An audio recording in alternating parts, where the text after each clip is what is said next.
Welcome to Catalyst Grid. My name is Kingsley Emufua, lead scheduler with DC Nordics. In our previous sessions, we mastered the identification and analysis of risk. Today, we step into the arena of action. Over the next 12 minutes, we will explore the strategic levers you can pull to protect project value, the analytical tools that turn uncertainty into insight, and how to integrate risk management with value engineering. Chapter 1. Strategic risk response. When a threat is validated, your next decision determines the project's survival. We operate within a four-pillar framework. Choosing between avoidance, mitigation, transfer, or acceptance is not just a technical task, it's a strategic balance of cost, time, and stakeholder risk appetite. Risk avoidance is the most definitive strategy. It involves changing the project management plan to eliminate the threat entirely. You are bypassing the risk altogether. In scheduling, this might mean removing a high-risk activity from the critical path or switching to a proven technology, even if it's more expensive. You are buying certainty through redesign. While avoidance is effective, you must weigh the cost of changing the plan against the potential loss. Sometimes, avoidance closes the door on opportunities for innovation. Balance is key. Mitigation is our bread and butter. We take early, proactive steps to reduce the probability of the risk occurring or its impact if it does. We are actively shrinking the threat. In the world of DC Nordics, mitigation looks like redundant power systems or pre-ordered long-lead equipment to ensure no single point of failure in our critical infrastructure.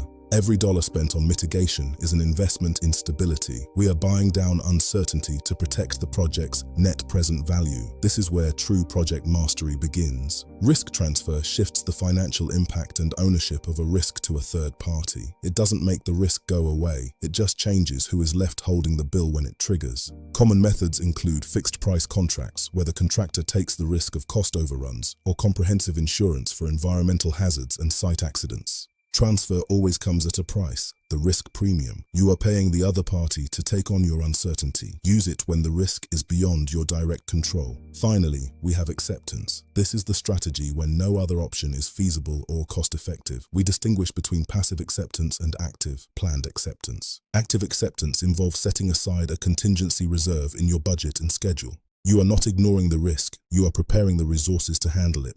This rainy day fund is your baseline protection. It ensures that when a known risk occurs, the project doesn't stall due to lack of funds or time. It keeps the momentum alive. Mastering these four strategies is the first step toward integrated risk and value thinking. Now, let's look at how we track these strategies in real time. Chapter 2. Monitoring and control. A risk strategy is only effective if it is continuously measured against the project's reality. Monitoring is not a monthly task. It's a daily pulse.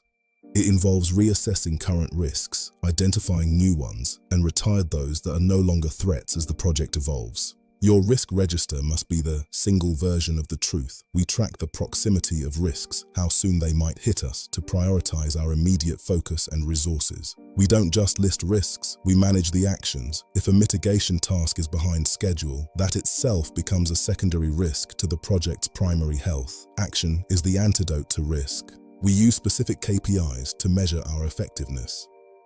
Contingency velocity measures the rate at which we are consuming our reserves compared to our actual physical project progress.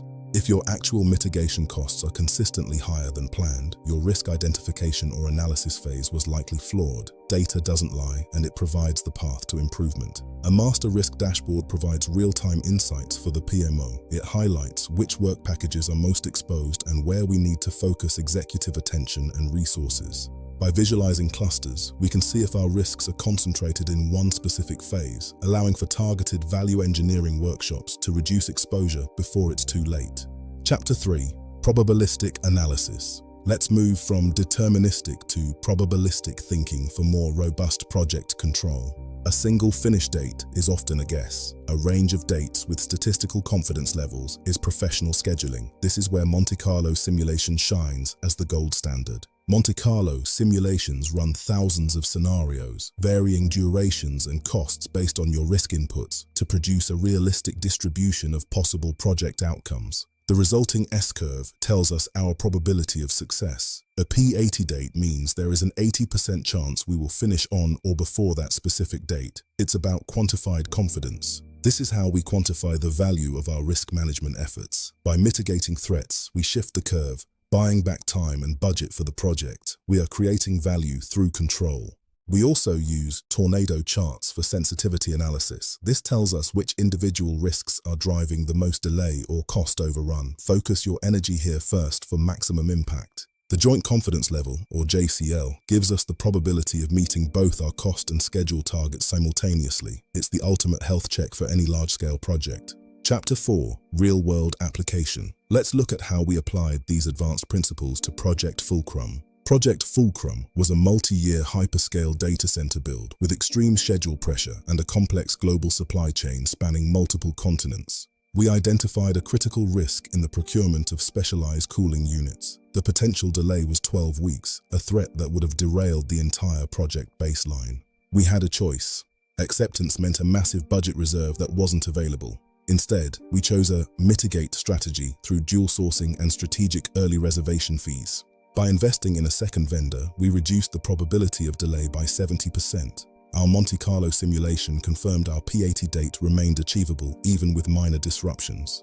During execution, we monitored our risk triggers. When the primary vendor reported a component shortage, we activated our dual source contingency plan immediately. Speed saved the schedule. The result? Project Fulcrum was delivered on time and within the original budget. We actually saved 15% of our contingency budget because our proactive mitigation worked. As a lead scheduler, you are the catalyst. You provide the data that drives these high-stakes strategic decisions. You turn raw uncertainty into a robust, executable plan.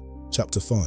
Value Management Integration. How do we ensure our risk responses also add value to the project? Risk management and value engineering are two sides of the same coin. Risk management protects value, while value engineering creates it through functional optimization. When we identify a major risk, we use value engineering workshops to find alternative methods or materials that not only mitigate the risk but also reduce costs or improve performance. For instance, changing a foundation design to avoid unpredictable soil conditions can save both time and money. This is the catalyst grid in action, optimizing every variable. Ultimately, integrated thinking means every risk response must pass a value test. We don't just solve problems, we improve the overall project outcome for every stakeholder. Chapter 6. Executive Reporting. How do we translate this technical complexity for the board and stakeholders? Executives don't need a 1,000-line risk register. They need the so what. They need to know the residual risk exposure and the key decisions required from them to stay on track.